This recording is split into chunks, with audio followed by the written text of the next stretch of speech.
जब जीवन में कहीं समस्या खड़ी हो जाए, कहीं बहुत विकट समस्या है और कोई हल ना मिल रहा हो, तब जिस शिव मंदिर में आप आराधना करने जाते हो, पूजन करने जाते हो, अर्चना करने जाते हो, उस शिव मंदिर के पास में कहीं बेलपत्री का वृक्ष ढूंढो और उस बेलपत्री के वृक्ष के नीचे केवल आप जाकर एक मूंग का दाना या एक चावल, वहीं पर जो कंकर पड़ा हो उसी कंकर को शिव मानकर आप समर्पित कर लोटा भर के जल समर्पित कर दो, आप बाबा पर छोड़ दो। 3 घंटा 2.5 घंटा लगेगा, मेरा शंकर उसको सुधारने में लग जाएगा, पक्का है वो सवार। जाऊं मेरी बेटियों, मेरे बेटाओं, मेरे बुजुर्ग माँ बाप, याद रखना जिंदगी में अच्छे बनने के नाटक मत करना, किसी को नीचे गिराने की चेष्टा मत करना, आप स्वयं अच्छे बनने का नाटक मत करो, अच्छे हो जाओ। और जब तुम अच्छा होना प्रारंभ कर दोगे तो दुनिया सब अच्छी नजर आने लगेगी, तुमको कोई तुमको बुरा नजर नहीं आएगा। लोग गाली देंगे, आपको अच्छा लगेगा क्योंकि आप अच्छे हो।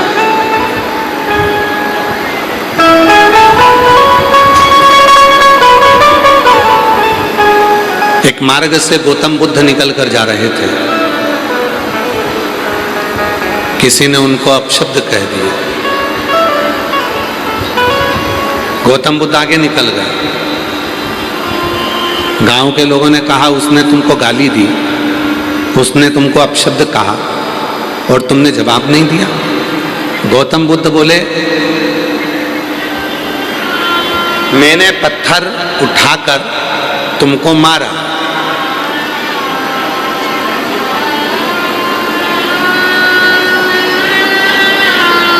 तुम निकल गए, पत्थर लगा ही नहीं। जब पत्थर मार रहा था तुम सामने खड़े रहते, पत्थर को कैच कर लेते, या वो पत्थर तुम्हारे सिर में लग जाता, शरीर में लग जाता तो चोट लगती ना। पर पत्थर मार रहा हूं और तुम निकल कर चले जा रहे हो, तुम्हें ना पत्थर तुमने कैच करा, ना पत्थर को तुमने पकड़ा, ना तुम्हारे शरीर में लगा, क्योंकि तुम तो निकल कर चले गए। उसी तरह गौतम बुद्ध बाबा का चरित्र कहता है कि अगर कोई गाली दे रहा है, अपशब्द कह रहा है, ताना दे रहा है, आड़ा टेढ़ा बोल रहा है, लांछन लगा रहा है, आप पर उंगली उठा रहा है, आपके लिए गलत गलत बातें बोल रहा है, अगर आप उसको ले ही नहीं रहे हो, आप तो अपना कर्म करते करते आगे बढ़ते चले जा रहे हो, तो वो गाली आपको लगेगी नहीं। वो अपशब्द आपका कुछ नहीं बिगाड़ सकता। कोई दुनिया का व्यक्ति कितनी भी आप पर इल्जाम लगा दे, कोई दुनिया का व्यक्ति चाहे कितने भी आप पर उंगली उठा दे, चाहे दुनिया का व्यक्ति आपको कुछ भी कह दे, आप अगर उसको ले ही नहीं रहे हो, आप उसको देख ही नहीं रहे हो, आप तो अपना कर्म करने में लगे हो। अपना कर्म करो।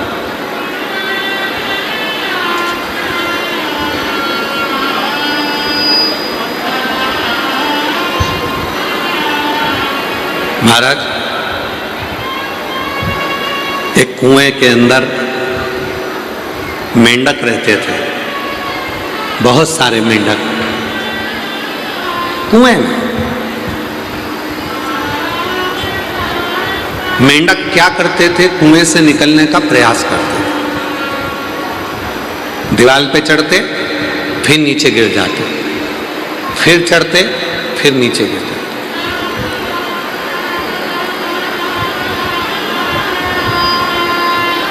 मेंढक दीवार पर बार बार चढ़ते हैं, बार बार नीचे गिरते हैं। सभी मेंढकों ने विचार कर लिया कि अब अपन ऊपर नहीं चढ़ेंगे, जब बार बार गिरना ही है तो ऊपर क्या चढ़ना।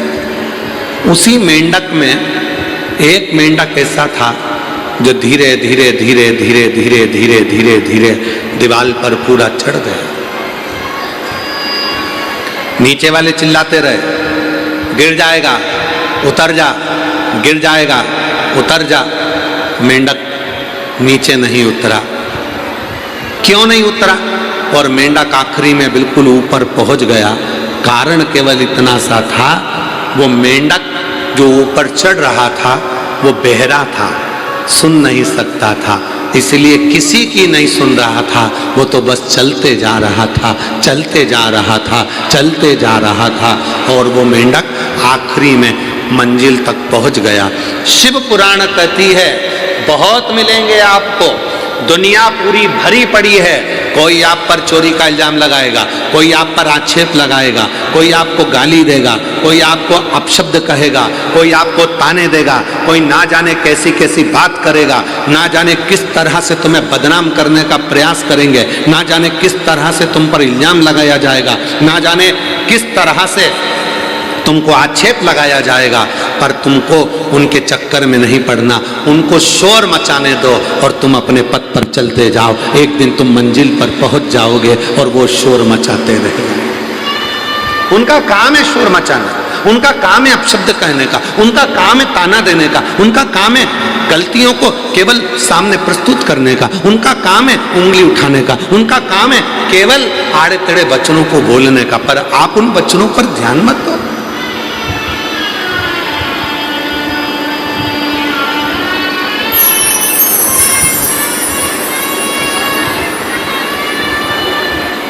घर में कितने कमरे हैं आपके?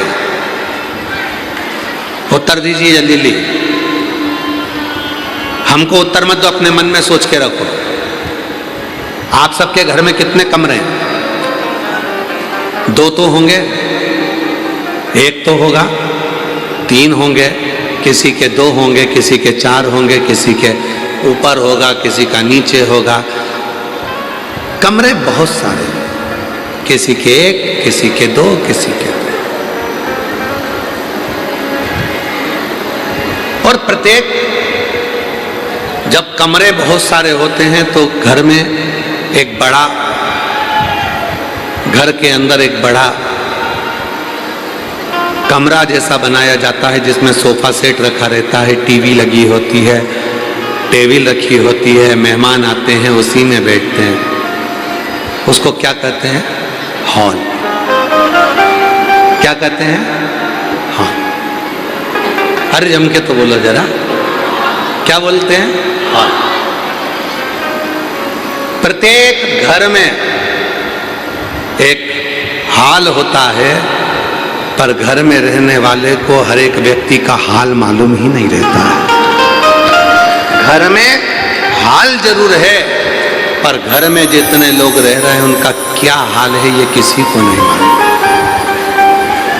फिर वो हाल होने का फायदा क्या, उसका लाभ?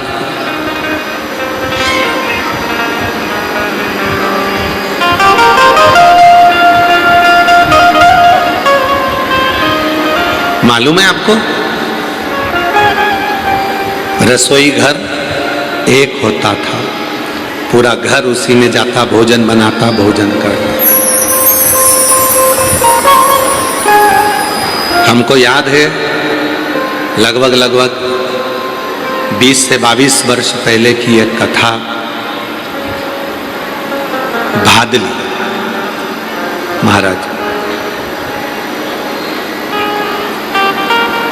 भुसावल, शायद भुसावल के वहीं से जाना होता हुआ, भादली महाराष्ट्र का एक गांव। बात 20-22 साल पहले की बात है। कार्तिक महीने में 20-22 साल पहले हमने वहां कथा करी थी।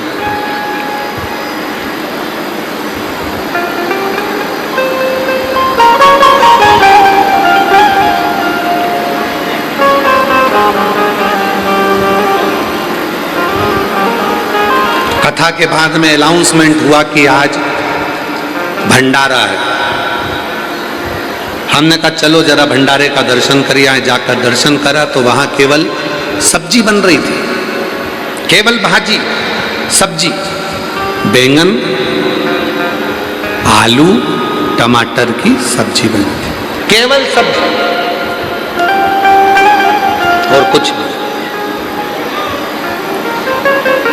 हमने जाकर पूछा, भैया तुमने अनाउंस करा है भंडारा है, फिर केवल सब्जी अकेली बनी, रोटी तो उन्होंने कहा गुरुजी चलो हम आपको दिखाते हैं रोटी कहाँ बन रही है। नारखेड़े जी दत्तात्रेय सोपान नारखेड़े जी उन्होंने उस कथा को कराया था। औरंगाबाद छत्रपति संभाजी नगर वाले, उस समय पर औरंगाबाद नाम था, अब छत्रपति संभाजी नगर, उन्होंने उस कथा को कराया था।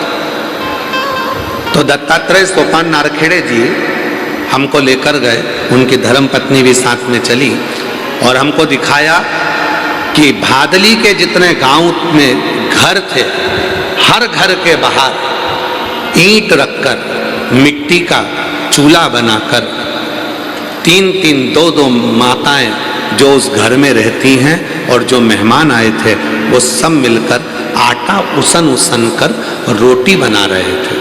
रोटी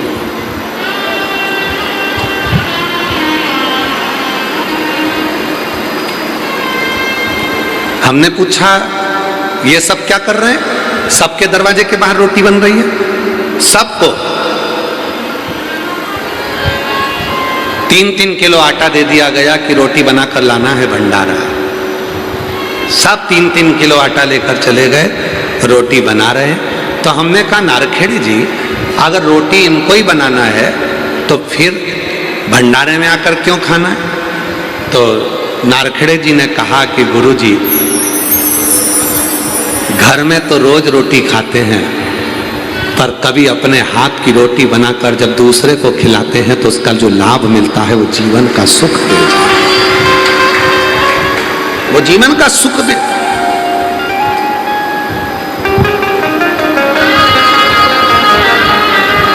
वो जीवन का आनंद देता है।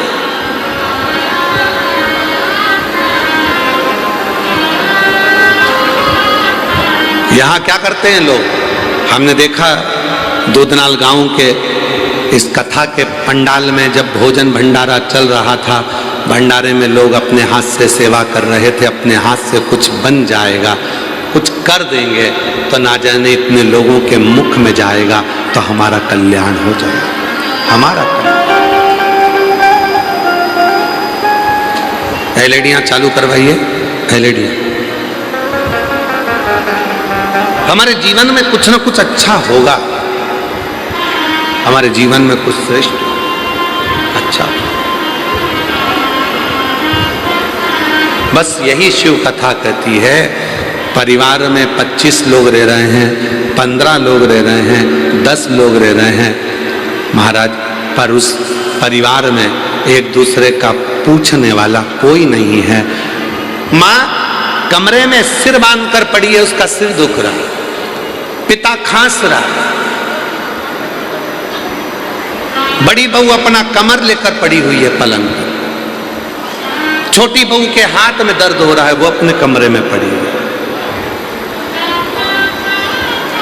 बड़ा बेटा अपने कमरे में है, छोटी बहू अपने कमरे में, मंजला अपने कमरे में, माता पिता अपने कमरे में, सब एक दूसरे सब तकलीफ में है।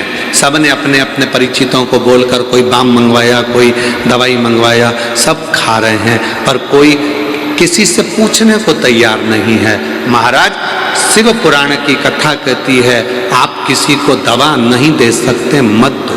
आप किसी को कुछ नहीं दे सकते, मत दो, पर अपने घर में रहने वालों से 1 मिनट जाकर बैठकर थोड़ी सी बात कर कर कहो मम्मा तकलीफ है, बेटा तकलीफ है, बहू कुछ हो गया क्या बेटा, बड़ी भले कितना भी झगड़ा है, कितनी भी लड़ाई है, पर जाकर बैठकर थोड़ी सी तो बात करो। जब बात करोगे तो जरूर उसका आधा बुखार, उसका आधा दर्द, उसकी तकलीफ आदि अपने आप समाप्त हो जाएगी जब तुम प्रेम से बोलना प्रारंभ करो, जब तुम प्रेम से बोलना प्रारंभ।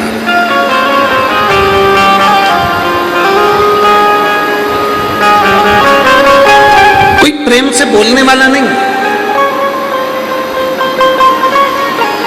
मत बनो अच्छे बनने का नाटक मत करो, अच्छे हो जाओ। नाटक नहीं करना हमें अच्छा बनने का। अच्छे बनने का नाटक करेंगे तो दूसरे को नीचे गिराना पड़ेगा, मैं अच्छा हूं बाकी सब बेकार है।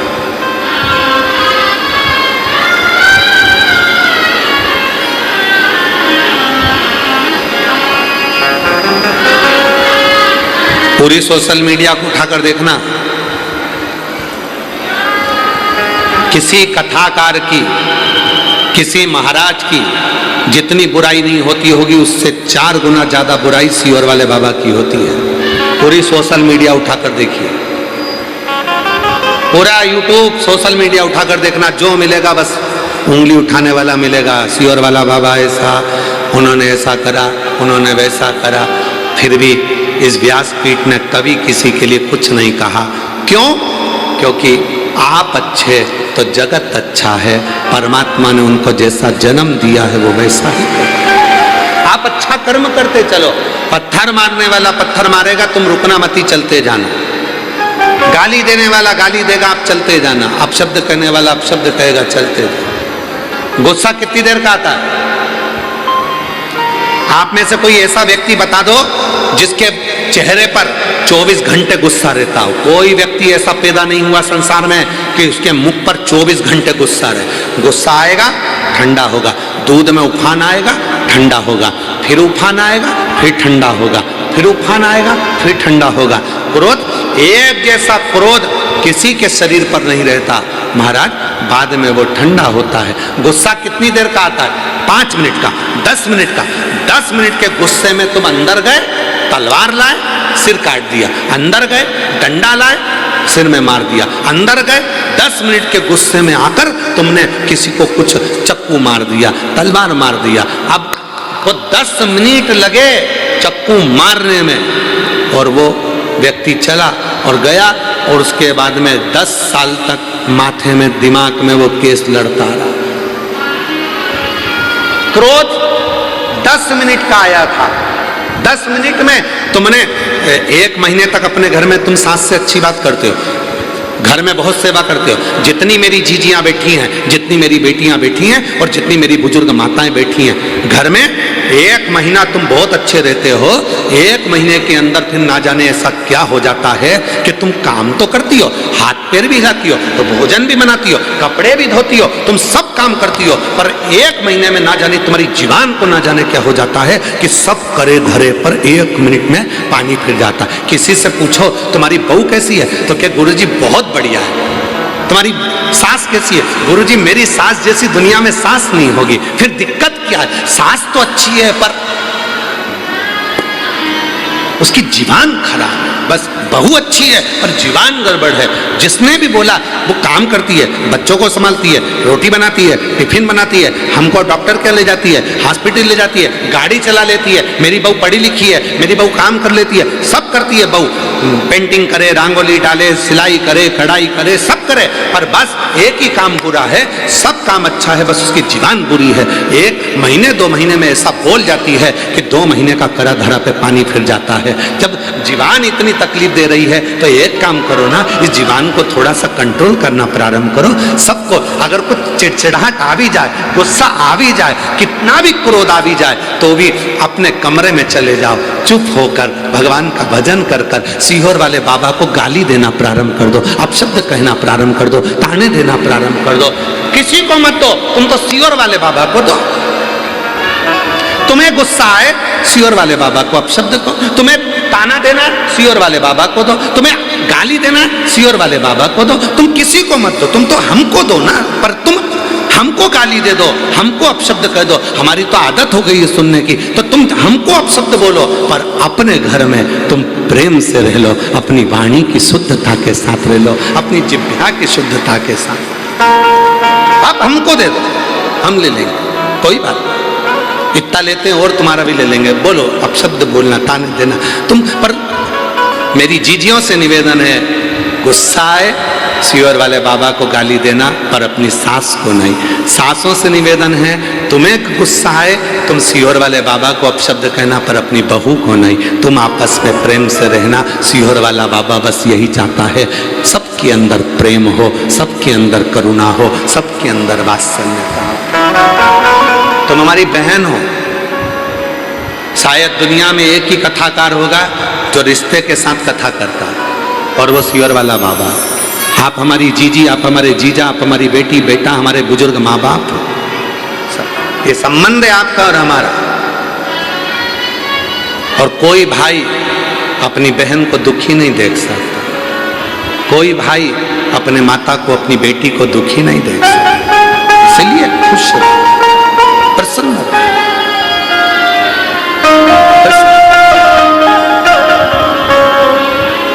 जितनी प्रसन्नता आपके जीवन में, उठाओ सारा कचरा फेंकिए।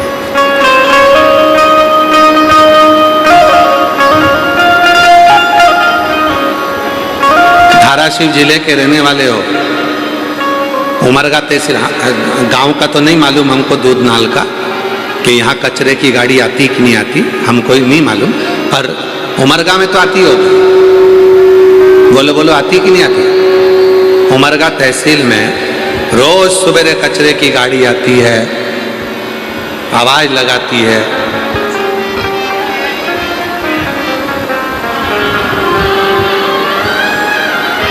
खूब आवाज लगाती है कि कचरा डाल दो, खूब आवाज लगाती है। रोज कचरे की गाड़ी को देखकर खुश हुआ करो। हमारे दरवाजे पर रोज कचरे की गाड़ी आती है, रोज आवाज लगाती है कि कचरा डाल दो। वो एक ही बात कहती है कि अपने भीतर का जो कचरा है वो सुबेरे सुबेरे मेरी गाड़ी में डाल दो। दिन भर अच्छे से रहना, बदबू मत मारना, अच्छे से अपने घर को रखना, सुखी रखना। रोज कचरे की गाड़ी आती है, रोज आवाज लगाती है, रोज कहती है, रोज कहती है।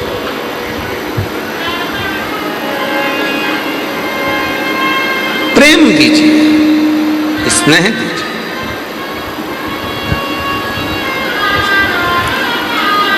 हम हमारे बाबा से रोज कहते हैं, बाबा उन बेटियों की कभी परीक्षा मत लेना। हम हमारे बाबा से रोज कहते हैं, बाबा उन बेटियों की कभी परीक्षा मत लेना जिनके गले लगने वाला कोई नहीं हो। बाबा जो तुम पर भरोसा करते हैं, तेरे आश्रित होकर जीते हैं, बाबा उनकी ज्यादा परीक्षा मत लेना। जो तेरे मंदिर में आकर एक लोटा जल चढ़ाता है, उसके अंदर मन में कुछ तो दुख होगा, तभी तो तेरे दरवाजे पर आया है। उसकी परीक्षा ज्यादा मत लेना, उसकी परीक्षा ज्यादा मत लेना। जब वो जल चढ़ाने आए, हम जानते हैं किसी किसी की फाइल बड़ी मोटी होती है, काम नहीं सलटता, पर जब वो जल चढ़ाने आए तो उसके दुख को मिटाना, उसके दुख।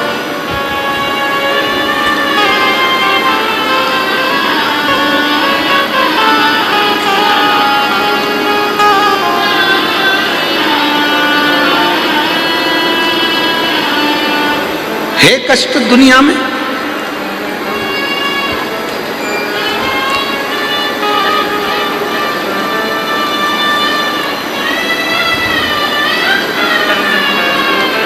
एक पिता ने अपने बेटे से कहा कि तू नीट की तैयारी कर, डॉक्टर बनेगा, क्लियर हो जाएगा तेरा एग्जाम, पढ़ाई कर। बेटा पढ़ाई कर रहा है और उसका नीट क्लियर नहीं होता।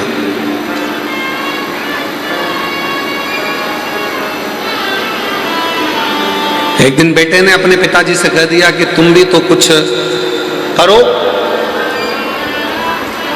पति 50 साल की उम्र हो गई थी और अपनी पत्नी से बोला, तो सियोर वाले बाबा को इतना सुनती रहती है,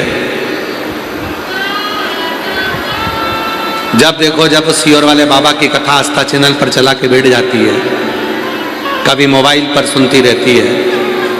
तेरा पेट नहीं भरता सियोर वाले बाबा की कथा सुनते सुनते? पत्नी ने कहा नहीं, मुझे सीरियल देखना पसंद नहीं है, नाटक देखना पसंद नहीं है, मुझे फिल्म देखना पसंद नहीं है, मुझे तो केवल एक ही चीज पसंद है कि सियोर वाले बाबा की कथा, और वो मैं सुनूं। अगर तेरा विश्वास इतना है सियोर वाले बाबा पर, तो क्या मेरी सरकारी नौकरी लग सकती है? पत्नी हंसकर बोली, 50 साल के हो गए, और तुम सरकारी नौकरी की बात करते हो। बेटा बात करे कि हाँ नीट क्लियर करना है तो बाबा कराए, परंतु तुम्हारी तो 50-55 की उम्र हो रही और तुम सरकारी नौकरी की बात करते। घूम फिर कर बेटा आया और बेटे ने कहा मम्मी तू जब कहती है कि सियोर वाला बाबा सब कुछ कर सकता है तो पापा की 50-55 में सरकारी नौकरी लगा के बता दो। महाराज पत्र भेजा, उस बहन ने, मेरा नाम सुवर्षा देवानंद बोचरे, मैं उजेड़ तहसील शिरूर अनंतपाल जिला लातूर की निवासी हूँ। गुरुदेव, बाप और बेटे दोनों ने मेरे से कहा सियोर वाला बाबा बाबा करती है, क्या सियोर वाला बाबा पापा की नौकरी लगा सकता, मेरा नीट क्लियर कर सकता? मैं इतने साल से एग्जाम दे रहा हूँ, पापा 50-55 के हो गए और सरकारी नौकरी। गुरुदेव, आज मैं बाबा को धन्यवाद देने के लिए यहाँ पहुंची हूँ। चाकरवाड़ी की कथा में मैं गई थी केवल बाबा को बोलने के लिए कि मेरे बेटे और मेरे पति मुझ पर उंगली उठाकर कहते हैं कि सियोर वाला बाबा सब कुछ कर सकता है, तो मेरा नीट और मेरे पापा की नौकरी 50 से 55 की उम्र है, सरकारी नौकरी लगा दो। चाकरवाड़ी की कथा सुनी, वहाँ की मिट्टी को नमन करा और आज बाबा को धन्यवाद देने के लिए आई हूँ कि मेरे पति की 50 वर्ष की उम्र में सरकारी नौकरी लग गई है और मेरे बेटे ने नीट क्लियर कर लिया। मैं बाबा को प्रणाम करने के लिए, कहीं बैठे हो तो आ सकते हैं। मेरा नाम सुवर्षा देवानंद बोचरे, मैं उजेड़ तहसील शिरूर अनंतपाल जिला लातूर की निवासी हूँ। गुरुदेव, आज मेरा बेटा BA-MS शिव की कृपा से कर रहा है और मेरा दूसरा बेटा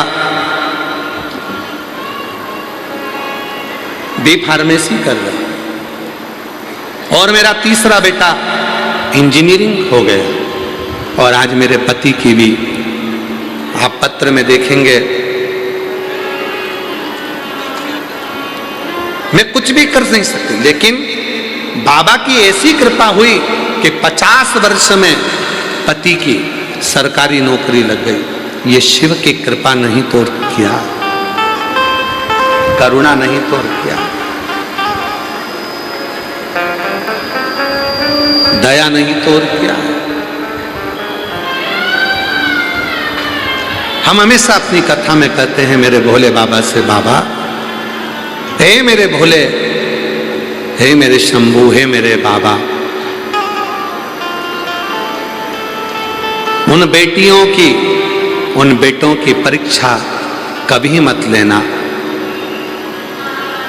जिनके गले लगने वाला कोई नहीं है, जो केवल तुझ पर भरोसा करते हैं, तुझ पर।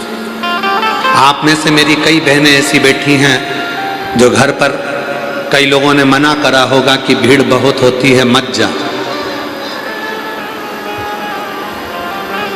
आप लोगों में से कई बेटियां ऐसी बैठी हैं, कई बहनें ऐसी बैठी हैं, कई मेरी जीजियां ऐसी बैठी, कई जीजा ऐसे बैठे हैं कि उनको मना करा घर के लोगों ने, मत जा, इतना भीड़ है, 3 किलोमीटर पैदल चलना पड़ेगा, रोड पर गाड़ी खड़ी कर दी जाएगी, पार्किंग में खड़ी कर दी जाएगी, पैदल पैदल इतना धूप है, गर्मी है, कहाँ जाएगी, कहाँ बैठेगी।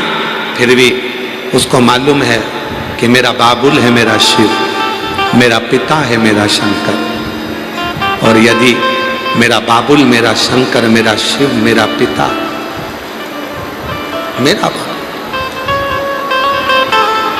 मेरा शंकर, मेरा बाबुल, मेरा पिता, मेरा शिव, मेरा शिव, उसके सिवा कोई नहीं, तो वो मुझे संभाल लेगा। लेव परीक्षा मेरे शिव, मना नहीं, खूब परीक्षा, पर हे मेरे भोलेनाथ, उसकी परीक्षा मत लेना जो तुम पर बहुत भरोसा करता है, उसकी हिम्मत न टूट जाए। उसकी हिम्मत ना टूटे।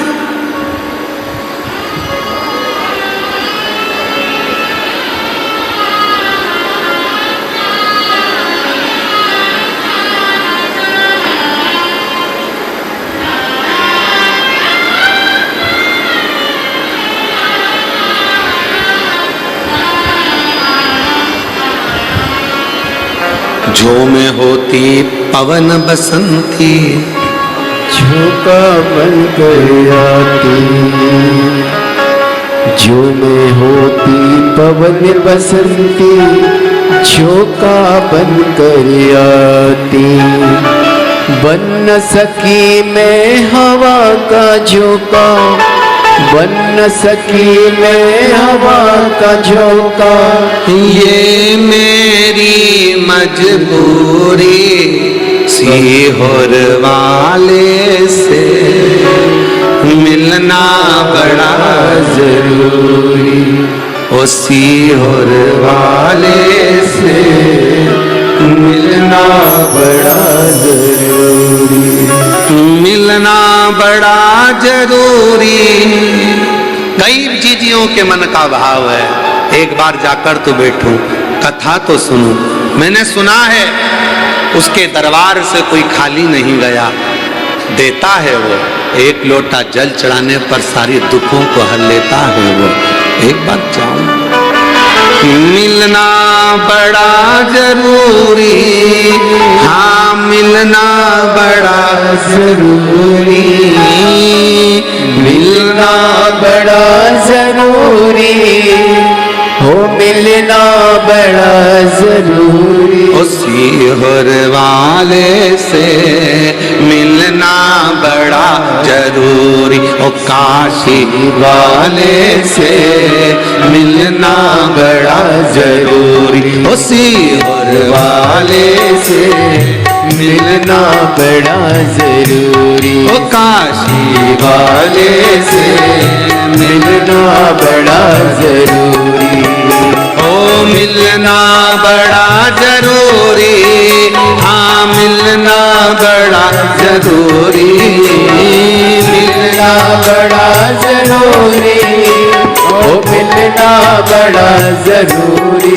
ओ मिलना बड़ा जरूरी, हाँ मिलना बड़ा जरूरी, ओ मिलना बड़ा जरूरी, ओ मिलना बड़ा जरूरी। ओ सीहोर वाले से मिलना बड़ा जरूरी, ओ काशी वाले से मिलना बड़ा जरूरी, ओ उज्जैन वाले से मिलना बड़ा जरूरी, ओ उज्जैन वाले से मिलना बड़ा जरूरी। जो में होती पवन बसंती, झोंका बन कर आती, जो में होती पवन बसंती, झोंका बन कर आती। बन न सकी मैं हवा का झोंका, बन न सकी मैं हवा का झोंका, बन न सकी मैं हवा का झोंका, बन न सकी मैं हवा का झोंका। ये मेरी मजबूरी, ओ सीहोर वाले से मिलना बड़ा जरूरी, ओ सीहोर वाले से मिलना बड़ा जरूरी, ओ काशी वाले से मिलना बड़ा जरूरी, सीहोर वाले से मिलना बड़ा जरूरी। ओ मिलना बड़ा जरूरी, हाँ मिलना बड़ा जरूरी, मिलना बड़ा जरूरी, मिलना बड़ा जरूरी। काशी वाले से मिलना बड़ा जरूरी, ओ सीहोर वाले से मिलना बड़ा जरूरी।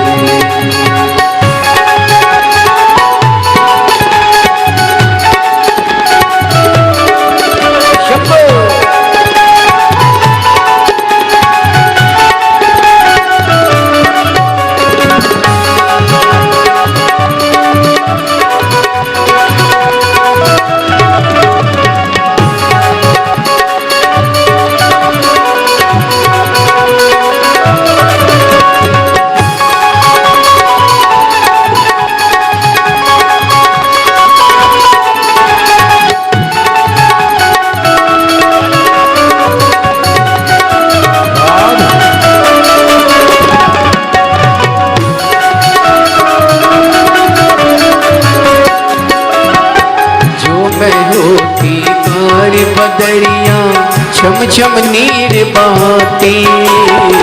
जो मैं होती कारी बदरिया छम छम नीर बहाती। जो मैं होती कारी बदरिया छम छम नीर बहाती। जो मैं होती कारी बदरिया छम छम नीर बहाती। गरज गरज के बरस बरस के तुमको नित नहलाती। गरज गरज के बरस बरस के तुमको नित नहलाती। बन सकी मैं कारी बदरिया, बन सकी मैं कारी बदरिया, बन सकी मैं कारी बदरिया, बन सकी मैं कारी बदरिया। ये मेरी मजबूरी काशी वाले से मिलना बड़ा जरूरी। काशी वाले से मिलना बड़ा जरूरी। उसी होर वाले से मिलना बड़ा जरूरी। सीहोर वाले से मिलना बड़ा जरूरी। ओ मिलना बड़ा जरूरी, मिलना बड़ा जरूरी। ओ मिलना बड़ा जरूरी, ओ मिलना बड़ा जरूरी। सीहोर वाले से मिलना बड़ा जरूरी। सीहोर वाले से मिलना बड़ा जरूरी।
तेरा पता जानती खत लिखती निजबाती। जो मैं तेरा पता जानती खत लिखती निजबाती। जो मैं तेरा पता जानती खत लिखती निजबाती। जो मैं तेरा पता जानती खत लिखती निजबाती। सब रसिकन को संग में लेकर तुमसे मिलने आती। सब रसिकन को संग में लेकर तुमसे मिलने आती। पता तेरा मेरे पास नहीं है, पता तेरा मेरे पास नहीं है। पता तेरा मेरे पास नहीं है, पता तेरा मेरे पास नहीं है। ये मेरी मजबूरी काशी वाले से मिलना बड़ा जरूरी। काशी वाले से मिलना बड़ा जरूरी। उसी होर वाले से मिलना बड़ा जरूरी। उसी होर वाले से मिलना बड़ा जरूरी। ओ मिलना बड़ा जरूरी, हाँ मिलना बड़ा जरूरी। ओ मिलना बड़ा जरूरी। बड़ा जरूरी, ओ मिलना बड़ा जरूरी, हाँ मिलना बड़ा जरूरी, मिलना बड़ा जरूरी, ओ मिलना बड़ा जरूरी, उसी हर वाले से मिलना बड़ा जरूरी, काशी वाले से मिलना बड़ा जरूरी, काशी वाले से मिलना बड़ा जरूरी, ओ उज्जैन वाले से मिलना बड़ा जरूरी, उसी हर वाले से मिलना बड़ा जरूरी, ओ काशी वाले से मिलना बड़ा जरूरी। हार महादेव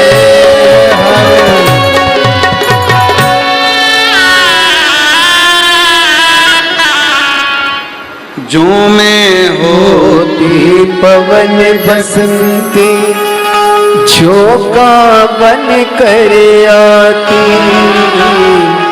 जो मैं होती पवन बसंती, झोंका बन कर आती, जो मैं होती बेला चमेली, चरणों में बिछ जाती, जो मैं होती बेला चमेली, चरणों में बिछ जाती, बन न सकी मैं हवा का झोंका, बन न सकी मैं हवा का झोंका, ये मेरी मजबूरी, काशी वाले से मिलना बड़ा जरूरी, सीहोर वाले से मिलना बड़ा जरूरी। अपने स्थान पर बैठकर बाबा देवाधिदेव महादेव को अपने मन का भाव कहिए, प्रार्थना करिए, विनय करो, निवेदन करो, बाबा को अपने मन का भाव कहिए। ये कथा आज विराम हो जाएगी। 2 जून को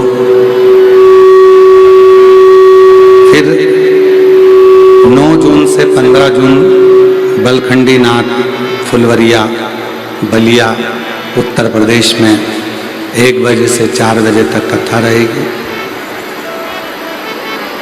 फिर 18 से 24 जून भटिंडा पंजाब में 2 बजे से 5 बजे तक शिव महापुराण की कथा रहेगी।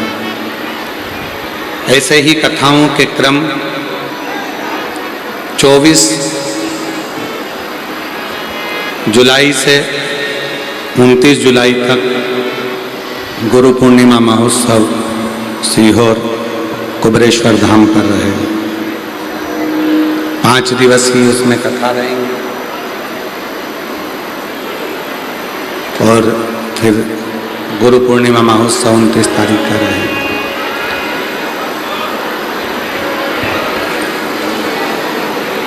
बाबा को अपने मन का भाव कहिए, हृदय से प्रार्थना करिए, निवेदन करिए, विनय करिए। जहाँ जगह मिले वहाँ बैठकर बोलिए।